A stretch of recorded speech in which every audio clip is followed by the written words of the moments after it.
रामदर्शनशीघ्रेण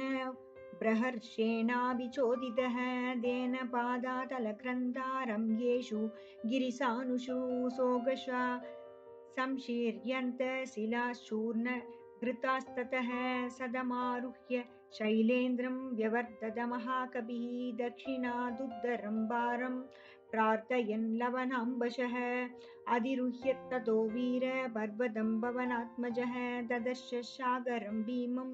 मीनोरगनिषेवितं समारुत इवाकाशं मारुदस्यात्मसम्भवः प्रभेद हरिशार्दूलो दक्षिणादुद्धरां दिशं सतदा पीडितस्तेन कपिना पर्वतोत्तमः ररास सहसैर्भूतैः प्रविशन् वासुधातलं कम्पमानैश्च शिखरैः पतद्भिरभिचुद्रुमैः तस्योरुवे गोन्मदिता पादपा पुष्पशालिनः निबेधुर्भूतले रुग्णा शक्रायुधहता इव गन्धरोदर संस्थानां पीडितानां महौजसां सिंहानां निनदो भीमो नभो बिन्दन् हि शुश्रुवे त्रस्तव्याविद् वसना व्याकुलीकृतभूषणा